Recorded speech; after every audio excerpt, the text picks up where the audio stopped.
I'm Dennis Cooley. I am not only the person who teaches this class, but I'm the director of the Northern Plains Ethics Institute at NDSU. So I'm going to do a short introduction and get us going. Patrick J. McCloskey is the director of the Social and Ethical Implications of Cyber Sciences at North Dakota University System, so NDUS, and serves as the editor of Dakota Digital Review.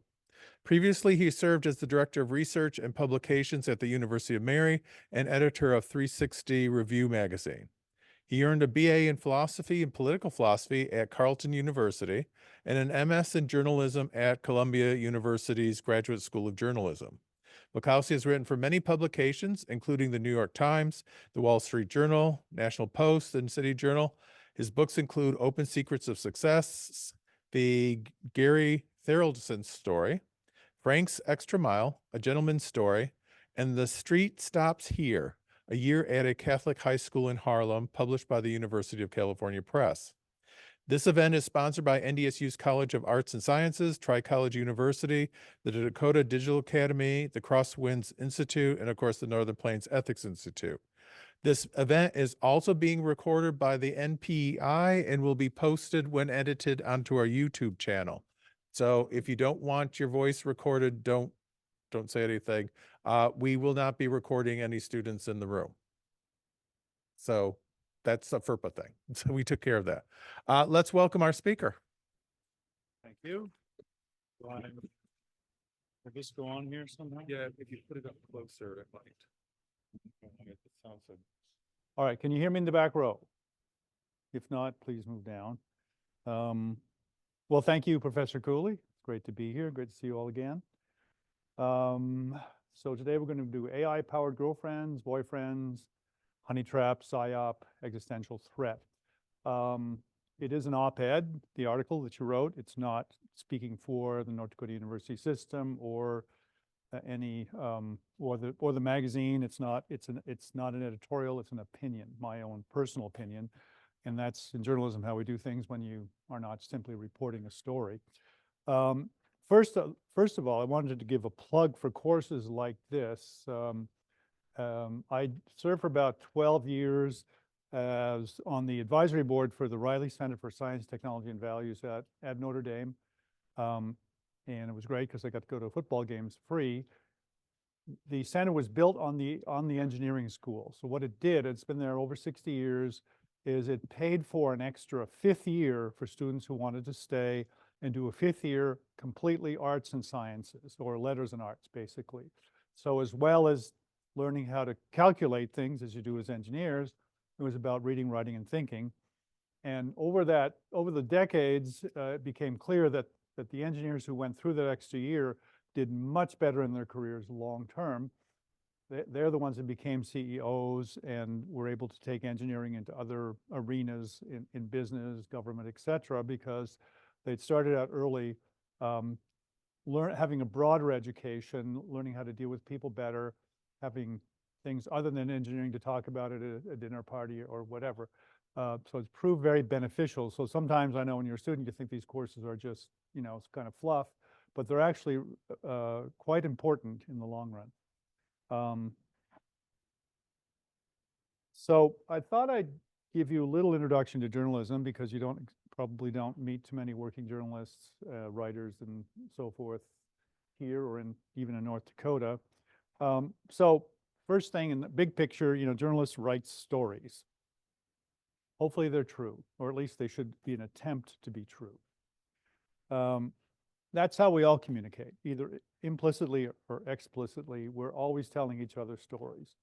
And even when we communicate facts, the context is often a story, which, if you were to tell me something in engineering you had this morning and you just gave me the numbers of the equation, I wouldn't have a clue what you're talking about because I don't know the context. And the context would be something you definitely explain via some sort of story. And this permeates everything to the point where there was a physics conference some time ago. And the physicists were trying to figure out how to describe to each other and to the world what they were studying in subatomic physics, as the particles act like more like fairies and ghosts and goblins than they do like by anything that you would normally quantify in math or in engineering. And one poet got up and she said, "The universe is composed of stories, not atoms," which I think was a rather profound statement of at least the human perspective on reality. And yeah, in physics, like all things, a lot of equations, but a lot of things are, you start with a hypothesis, you start with a thought experiment, like Einstein did. He didn't wake up and say E equals mc squared. He started with probably more with words than with numbers. So, you know, when you're a journalist, you start with something interesting, which comes out of or is a result of asking questions. There are 6 questions: who, what, where, when, why, and how. They have different variations of them, different meanings. And everybody, of course, it's not profound to say that. It's kind of trite in a sense because everybody does it. Every discipline asks these questions. But what distinguishes disciplines is often the questions they ask. You guys are engineers. You're asking how. How do things work? What are things? Those sorts of questions. In philosophy, it might be more about why. Why do you do certain things? Why not? Geography, where, is pretty important. History, when, is pretty important. However, this is not question number 7. Doesn't qualify, sorry. But it's also a methodology that defines us as humans. It's broader than being a journalist. We're always asking questions. And I think, you know, kind of ontologically, as in philosophy, Sartre put it, man is the questioner, the questioning, and the question. And that defines us. Trees don't ask questions. Cats don't ask questions. They tell us what they want, but they don't ever ask anything. But of course, the grand conclusion is that, well, women are the answerer, the answering, and the answer, as we all well know. Now, you can define civilizations and societies by how they deal with the fact that people ask questions. The amount of questions you're able to ask defines the quality of your civilization. In China, it's about 0. North Korea, maybe less than 0. A lot of countries are somewhere in the middle. The United States is the only country in the world that has a First Amendment supposed to protect that. And that's what it comes out of. It comes out of really the lone pamphleteer, which is what journalism was about in the 18th century. And that was, you know, what characterizes America more than anywhere else, that you can ask questions, seek answers, say what you think.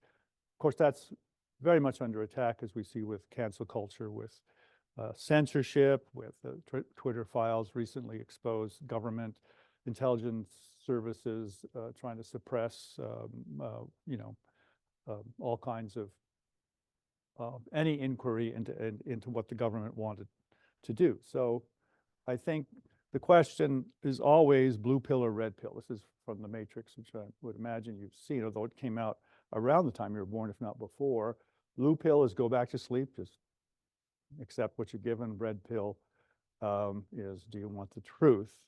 Or in educational terms, you know, this goes back to Plutarch, so it's thousands of years old. Education is not the filling of a pail, but the lighting of a fire. Although you have a choice. Do you want to just be a pail that gets filled and you regurgitate and go on life, or do you want to wake up? Now, a note of caution. As it says in the Bible, you know, you ask questions and you find answers. And it says there, the truth will set you free, which it will, but often from your friends, your family, your job, your career. So you have to be very judicious about how you apply this to your life, because it doesn't always get a warm reception. In fact, there's never been a government in the world that actually wanted you to do this full throttle. Now, how this relates to today's thing about AI-powered girlfriends is, in a sense, it's the kill shot about the pressure to obey, to not question, because sex and intimacy are probably the best tools to get people to think certain ways, to stop asking questions, etc. Now, one note, for the purposes of this talk, I'm only going to talk about AI girlfriends. There are also AI boyfriends, and only like men vis-a-vis AI girlfriends. I don't think it'd be any different for men looking for a boyfriend or girls looking for a girlfriend that I know of, but for the purposes of time, that's where I'll stick my comments or confine my comments. So I use this image in the magazine as one example. It was from Replica, where you go in and you choose physical attributes, personality, et cetera, and this is the only one I could find that was not what you would probably call barely legal porn. It's quite shocking what's actually out there, and it's obviously addictive in a sense. And this is only beginning. I mean, this is a fairly well done photo, but the photo capacities are getting better and better. And add into that video. I mean, here we now have Sora, which you've probably seen. You just put in a text prompt and you get a video. So this technology is there, where all of a sudden we're going from text, or we're going from a mere picture, which we've had in pornography for a long, long time, to instantly creating your own, not only your own kind of female, but your own videos, and then adding into that is a lot 3D images are coming along, the sort of touch sensitivity sense stuff that's coming along. It's just getting more and more engrossing and addictive in that sense. Now, to me, this looks like, in a sense, a classic honey trap, but at scale. So what's a honey trap? Well, this, I don't know if you probably had this in U.S. history. Watergate, it's a hotel at Washington, D.C., and there was a break-in which led to the resignation of Richard M. Nixon in 1972. He was running for re-election and won handily, but then, in 1974, I believe, he resigned, not because he did anything vis-a-vis the break-in. He didn't know about it, but he tried to cover it up, and he made the mistake of recording himself discussing it. So, and the official story is that officials at the White House broke in to the hotel because the Democratic National Convention's headquarters were there, and they were spying on them. It's an election year. However, and that's the mainstream story. However, the leadership of the DNC was in, I think, Miami. They were having their convention. There was nothing to break in and see. And when the burglars were caught, they were at someone else's desk, a low-level person photographing a book.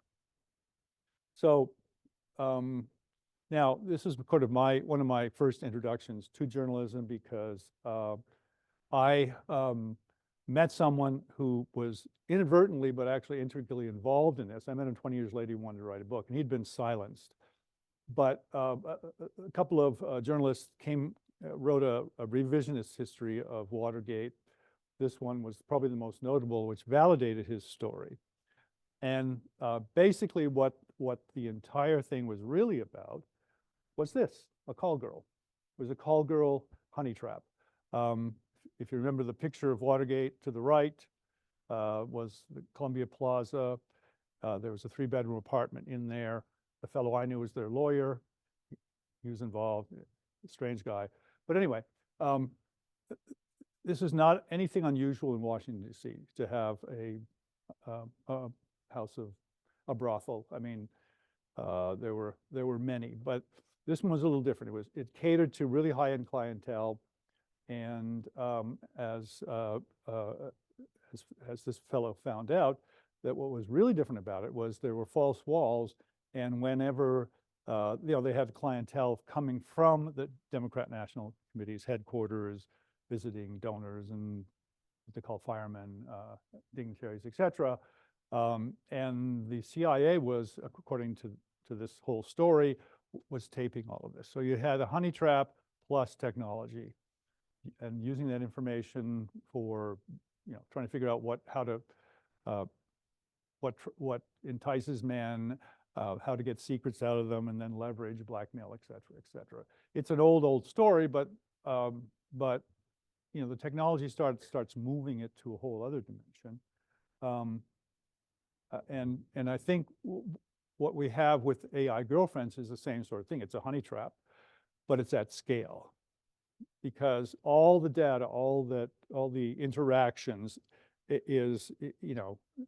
be 1 million people, it can be 100 million people.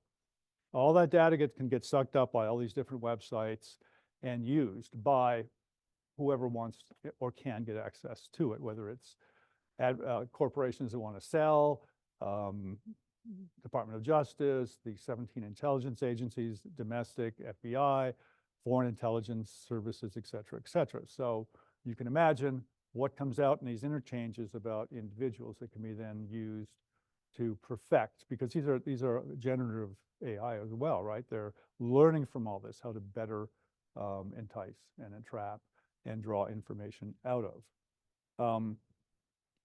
Now, sorry.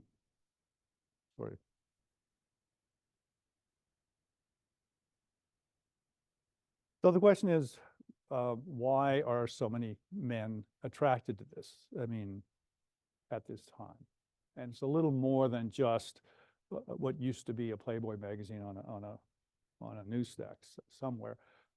This is from the article, a quote, that the AI girlfriend apps are capitalizing on a silent epidemic of loneliness, according to Liberty Bittert, a professor of practice of data science at Washington University. More than 60% of young men, 18 to 30, are single, compared to only 30% of women, same age. 1 in 5 report not having a single close friend, a number that's quadrupled in the last 30 years. Now, why is that happening? Well, we don't interact anymore. Cell phones, social media take us away from each other. So here, the daily average time with friends, and you look at your age group, even 2003, not that long ago, people used to interact, and it's dramatically plunged to almost the level of 40-year-olds. Well, by the time you're 40, you should have already learned how to interact with people. You're probably married or in a relationship, might have kids, job. You don't have time for as much, but you've gone through all of that development in your life. But if you get there when you're 18 or 20, you're not even learning how to interact with other people. You're not, and the prospects of a healthy relationship diminish. In fact, I think it was yesterday, this book was published, The Anxious Generation, how the great rewiring of childhood is causing an epidemic of mental illness. And of course, that's very much a part of your upbringing, not that you're all mentally ill or anything. It's affected your generation, and it's getting worse. So this is by Jonathan Haidt, who is, I don't know if you haven't heard of him, he's a very distinguished Thomas Cooley Professional of Ethical Leadership at NYU, New York University. At this point in history, teens 13 and 18 are spending 50 hours a week in social media. And you see it all the time, for people to be sitting at a table, they're all on their cell phone, not interacting with. So there's mine. Well, never mind. So now part of the other issue is marginalizing of men. Now, as I said, I'm going to talk about men. And we've had a number of factors historically, the sexual revolution, sort of men lost their traditional roles without much consideration of, well, what are we going to do now? We've had a flip in education where it was 60% men getting university degrees and 40% women. It's totally flipped. It's the other way around now. And if you're less educated than a woman, it's really hard to get a relationship. Women typically don't want to be with somebody with less education. So their prospects go down, and as well as men's. There are other things, affirmative action, DEI. I'm not making a statement or arguing for or against these things. I'm just noting that they do have effects on everyone. There's discrimination against one group, but also stigma on the other that's favored. That does have an effect. Now, the result, of course, is you have 7 million prime-age men just not in the workforce, not anywhere. I guess in their mother's basements playing video games or something. They're not job hunting, they're just out. That's 11% of the working pool. they're just gone. Well, that's a lot of people, and they're just not engaged, and they probably never will be. Now, it's the issue is much more than the sexual attractiveness. It's got a lot more, actually, I think, to do with intimacy. The virtual girlfriends, they talk to you, love you, allow you to live out your erotic fantasies and learn through data exactly what you like and what don't like, creating the perfect relationship. Well, no arguments, no struggle, no learning from your partner at all. It's just this narcissistic, solipsistic a world that gets reinforced and reinforced by generative AI, which is extremely powerful. Now, as Harari noted, I was going to paraphrase, but I just might quote him directly. The problem is that AI-powered girlfriends are built to mimic intimacy, which is extremely powerful, not just in romance, but also in the marketplace and politics. If you want to change somebody's mind about any political issue, intimacy is the most powerful weapon. Somebody you really trust will be able to change your views more than what you see on TV or read in newspapers. This is a huge incentive for AI creators to train AIs to forge intimate relationships with humans, which makes us extremely vulnerable to this new type of manipulation. And what I call that manipulation, PSYOPs at scale. We'll come back to him. Now, PSYOPs, the term comes out of military operations. In World War II, particularly, it was used, propaganda on the enemy to disrupt their will to fight, to change their opinions about their own, or about what was going on. They were dropping leaflets all over Germany and Japan, et cetera, et cetera. And then, but it can be turned on one's own population, as it was during World War II. For example, this photo was the cover of a magazine, military magazine, emulating, women working in military factories, in this case, making drones. Does anybody recognize that female? You got it. Yeah, Marilyn Monroe. That was her start. That's how she was discovered. And the person who discovered her was discovered by the photographic team, and the captain in charge of that was Captain Ronald Reagan, the future president. Now, if you put in the word PSYOP, you come up with this. PSYOP was born to persuade, change, and influence audiences. Their mission is simple: to capture hearts and minds through iconic storytelling and design. Advertising, done very, very well at a very, very high level, which is actually where it started. I mean, the advertising got really going in the 1920s. A guy called Bernays, who wrote one of the seminal books, Wall Street and Madison Avenue, took it over. Hitler used it he copied it, used it to great extent, as did politicians since. And then it was taken up by the military, and now it's commonplace at very, very high level. And you'll notice that, for example, how it's used for good and for ill. Now, this is not a PSYOP thing. It's a podcast about it, but as so often happens, you don't have much of a debate about certain issues. It's all about influence. In this case, the COVID. Dr. Peter McCullough was one of the most highly credentialed virologists in the world, and he started questioning how we're approaching COVID, and was, there wasn't an open debate about it. Instead, it was a PSYOP campaign against his credibility, et cetera. And as we learned, that was a coordination between big tech and government and the seven intelligence agencies, et cetera, et cetera. These are powerful tools.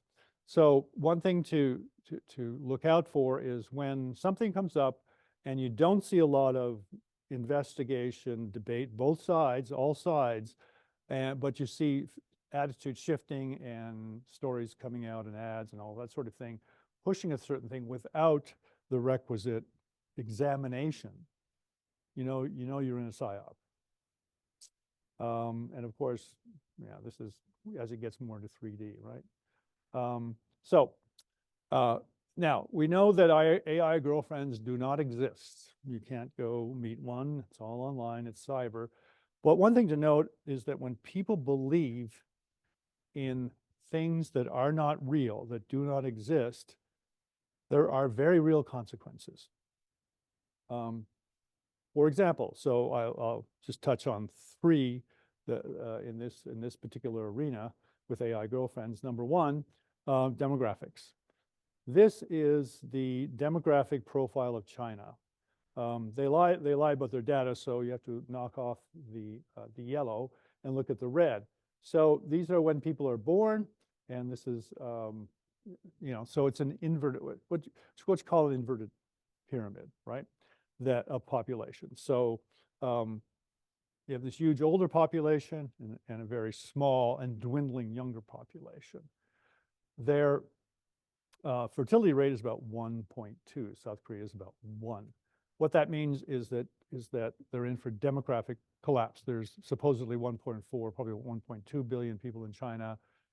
Around 2050, that could be half. By 2040, there will likely be more people of working age in the United States than in China. Now that has profound economic, political ramifications. In fact, Peter Zien is one of the noted researchers on this. He said China will fall apart within 10 years. And it's not reversible. It takes 18 years and 6 months to get an 18-year-old, or 9 months to get an 18-year-old. You can't just turn it around. You can't manufacture. So it's a long time coming, a long time to turn around. So in the United States, we were at about 1.78, probably less. It takes 2.1 to replenish the population. In terms of countries in the world, the United States is one of the best positions, but it is in trouble. So becoming, so obviously, if men, half the species, is spending their time with AI girlfriends, they're not spending their time with real girlfriends, and they do not be, chances of them becoming parents are pretty nil. So this is continuing or putting on, let's say, on steroids, a trend that's been going on for a long time. There are other things involved, urbanization, et cetera, that push in this direction, right? But this is a big push, and it could be kind of a nail in the coffin sort of thing. So the next thing, what this threatens, of course, is not only becoming parents, but how to parent. If people are distracted, are not involved, if fathers aren't involved, even if somebody fathers a child, they're not involved. The question is, what's the best for children? What's the best for adults is really a secondary question. Society is built on having children and raising them, and families have been historically the best way to do it. Not perfect, as the saying goes. The definition of a dysfunctional family is any family with more than one person in it. And it's difficult, but the research shows. I mean, there's the book. This book pulls together all the research showing that that's a huge advantage to being a two-parent, functional two-parent, healthy family. It's best for the kids. It contributes much to the upbringing. Not everybody has that opportunity. When I was living in Harlem and working on this book, I was a single parent myself, and it's very difficult.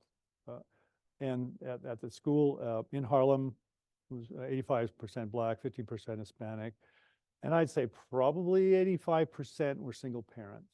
Now, at this school, which spent 5 times less money than public education, they did a really good job of making up for that, which is why I wrote the book.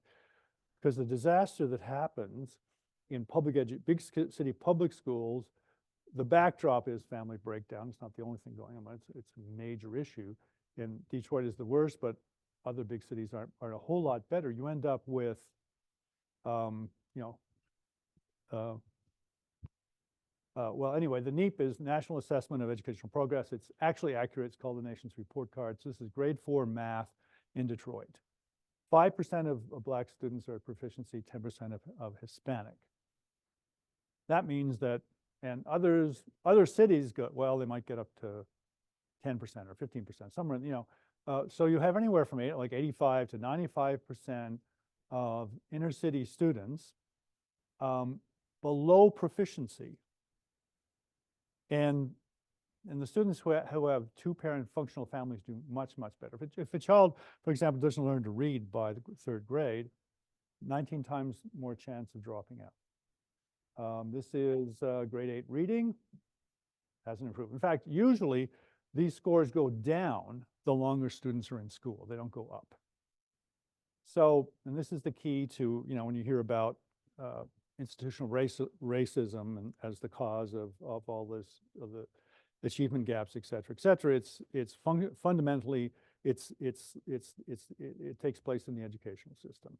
And that's where the problem is, and there's so much money involved, people want to ignore it. So anyway, our ability to parent properly, and that includes disciplining ourselves and our children in general about social media. A lot of kids who grow up and their parents are distracted. So even if the parents are there, they're looking at their cell phones. There was a study in England where a massive increase in the number of kids coming into the system in the first grade who couldn't hardly speak, were just acting like 2-year-olds because they'd grown up with parents on their cell phone, not parenting the kid. And what AI-powered girlfriends and these things do is intensify that, because it takes those natural sorts of attachments to family and to children out into the cyber world. So now the third sort of area I'd like to sort of touch on a bit is the Matrix. It came out around the time you guys were born, maybe a little before, 1999. And it kind of captured the loss of our humanity. But interestingly, it was the retelling of one of the oldest books that you would study in philosophy, Plato's Republic, where he describes prisoners who spent their entire lives manacled in a cave. So, and a fire behind them casts shadows on the wall, and that's all they've ever seen. So they think that's reality, right? And we're living a version of that with cyberspace in the cyber world, and it's not shadows. It's far worse than that. It's hyper real, living color, the most vibrant sorts of deceptions possible, all the more entrancing than shadows. And people resist the escape. And in Plato's Republic, its philosophers are supposed to free people from their illusions back to reality. But of course, to some extent that's true, but it's really for everybody. Otherwise, we're trapped in the Matrix. And I don't know if you saw the movie, but sort of the escape hatch were like, if you remember, which don't exist anymore, regular analog phone booths, right? You could pick up the phone because it was still real, but that's even gone. But I think the scenario of the Matrix is even far truer today. Now, interestingly, in the Matrix, when he sees reality, it's all these humans are in these pods and they're being used for a source of electricity for the machines. Now, it's a silly idea, but what isn't silly is that in today's world, increasingly, we are becoming passive in these sorts of pods, and what the machines, what AI, what all these things are living on is our data that's being sucked out of us and then used to create more and more ways of controlling and deluding us.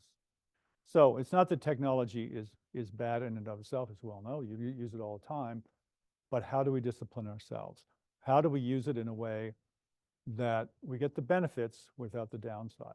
And there's no handbook, although the book that Jonathan Haidt is putting out, gives a lot of insight. A lot of it's common sense. It's like anything else. You go have a beer, great. Have 12, not so much, right? And if you have a tendency towards addiction, you know, then you can't even have the one. I mean, you have to be very careful. Unfortunately, with technology, we all have to use it on the one hand. So how do we discipline ourselves? And when do we use it? You go to meet somebody for coffee, don't be looking at your darn phone. It's not going to get you very far. And you know, we always sometimes have to keep them on for business reasons, but it's about finding the balance and learning how to relate to each other in a much better, more human sort of way, and doing things that in my generation everybody just did. You know, you went for a walk, you went to see a movie, you did all kinds of things without technology. That was just normal. So we have to kind of get back to that and incorporate technology in a sensible way. So anyway, that's all I got to say for now. We have questions? So this is inner city Detroit. You have a high level of, well, interestingly, there only 36% were actually eligible for the lunch program. So poor, but not that poor. But you know, at the school that I wrote about in Harlem is exactly the same demographics.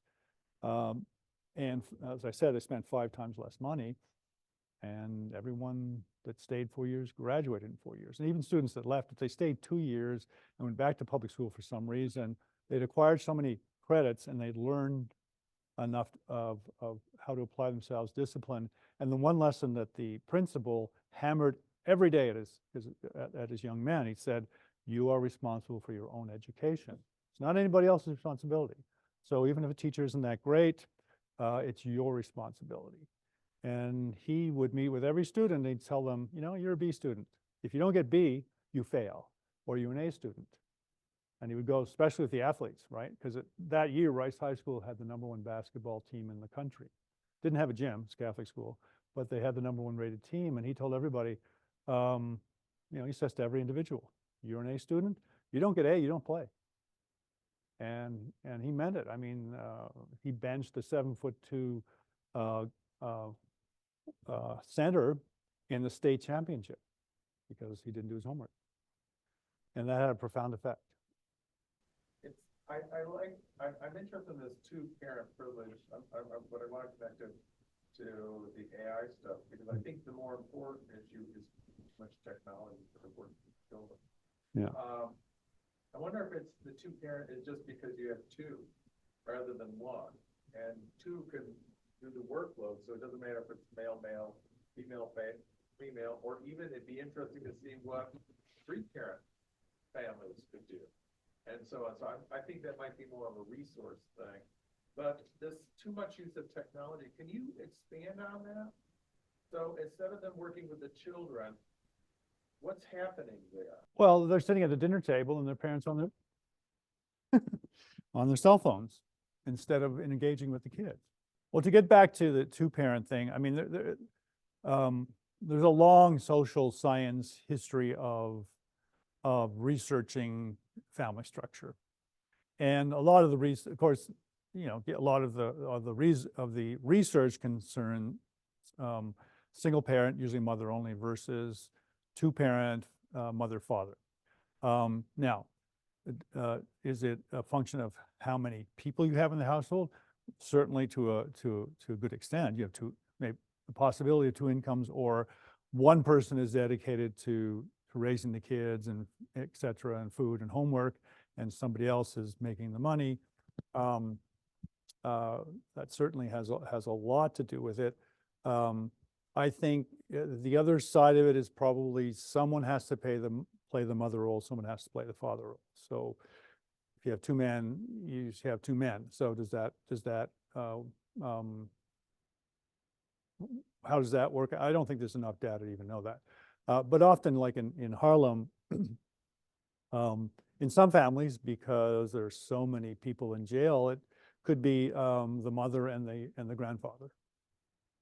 And one of the big things at this high school, since it was like 85% single parent, mother only, is the principal and particularly he try to hire a lot of men to fill that father role. because usually it's the fathers that are missing. So, Let's push on that then. So you have a single parent, male or female, whichever roles they're playing. I think it's more along the lines of what's the structure. You've got the lawgiver who could be female. Yeah. You've got the other ones who care ethics for the most part. That could be female. Yeah. So let's put that aside. If you're using this instead of it being girlfriends, you've got parents.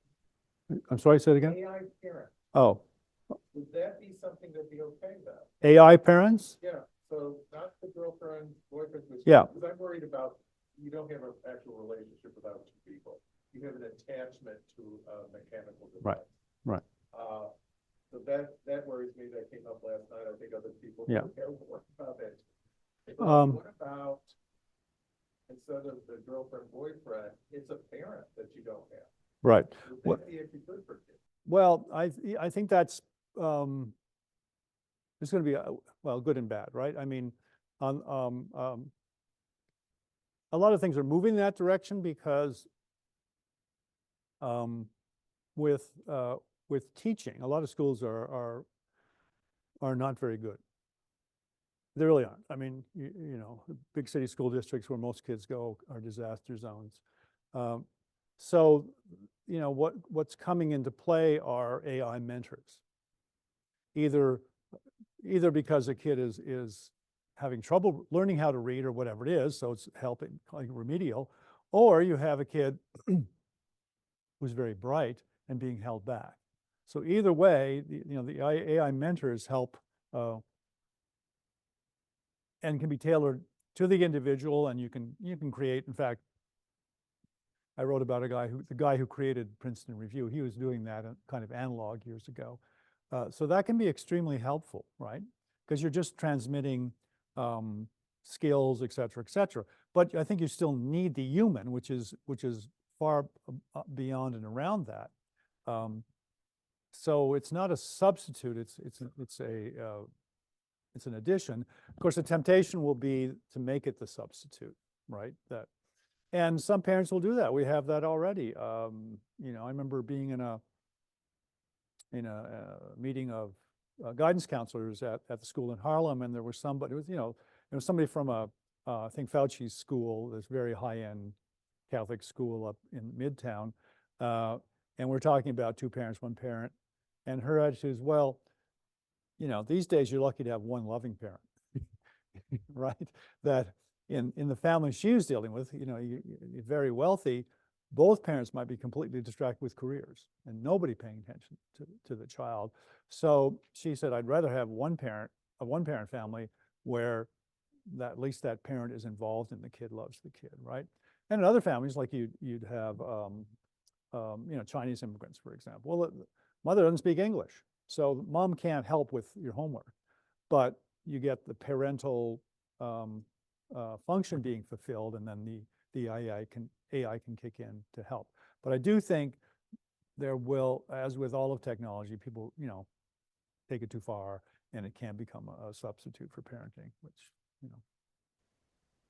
Yeah. I was going to ask if you had a question. I don't have a question. I have a comment on that because it's here last night. Then I just want to push back on what you're saying there too, and add that you know, AI can't touch. Yeah. So in like the parent-child relationship, touch is essential, and it is something that we learn when becoming parents, right? That there is research about skin touch that helps to be survive, and that helps in their development. And I don't know all of the research, but I imagine that continues to help them grow. I think that AI can have that very, very human biological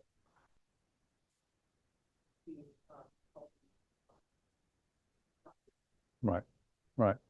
But can we turn that to the AI girlfriends and boyfriends?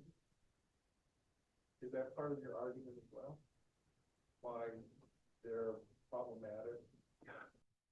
Yeah. I mean, it's totally deception on every level, and the touch thing will be added in. All the technology is coming in, right? So that you will have the fake touch, but it's not real. So it's more and more of a delusion. And you're not, you know, I mean, human beings are human beings, and they're massively more complicated and interesting and difficult than any AI will ever be. You're not going to learn reality from an AI, although an AI can help mentor things. You know, and you could see where, let's say someone who has a guy has a lot of difficulty with relationships, especially now when we don't grow up relating. There might be an AI personal assistant who can sort of help. You know, you're sitting there and think, well, how do I talk to that girl over there? Oh, well, why don't you ask this? You know, it's like there can be that sort of tutoring that can help. But it's as long as you keep it in the assistant level and not the substitution level, you know, then we're okay. Right. And even like a young mother, well, how do I do this? Right. I mean, there's a guy, Jeffrey Canada, who set up reading centers all over Harlem because, you know, he grew up there, he came back and said, well, you know, I got all these young mothers, they don't know how to be mothers. So he set up these centers to help tutor how to change a diaper, all that kind of stuff, and take parents and kids from zero to when you can go to school, right? So now we can do it, do some of that stuff at scale. The advantage of digitization is at scale, right? Cost and at scale, but the danger is just going too far with it, you know.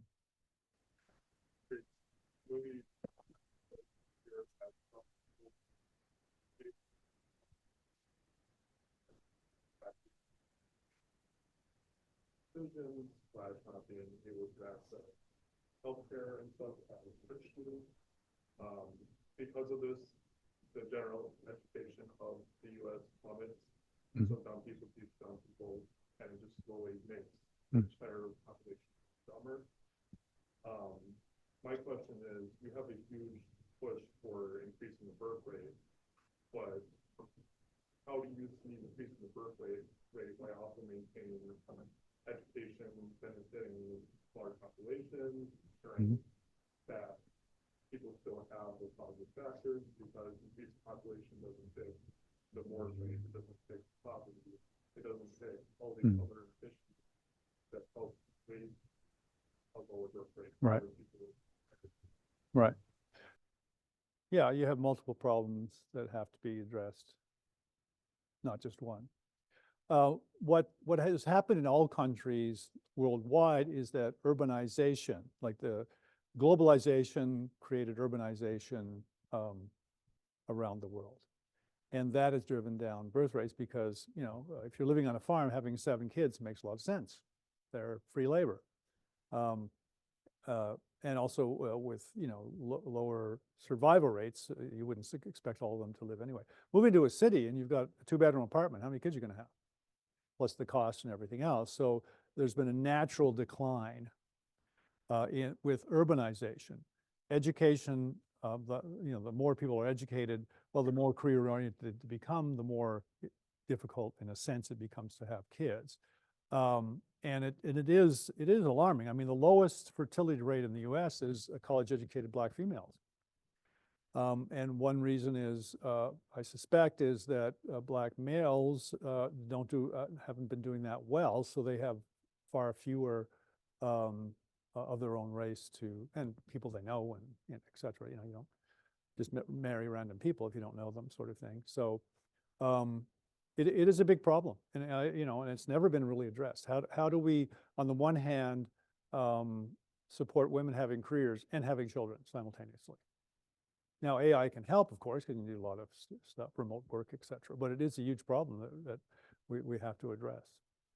Otherwise, there is, you know, kind of a, you know, downward, you know, although IQ is an intelligence to some extent has to do with wiring and education in the first place. So groups who were considered rather imbecilic, like the Irish and Jews, emigrate to the United States, and they have the highest levels of education and attainment. So to some extent, people in the lower classes aren't necessarily more stupid, but it is a huge challenge. How do we get the best, who currently are the best and the brightest, to join in not only passing on their genes, but, you know, Mom has a PhD, isn't that great for the kids, right? Sort of thing. So, and I don't have a quick answer with that, but it's something that has to be looked at from many points of view, and women have to articulate a lot of what the possible solutions are. I don't know.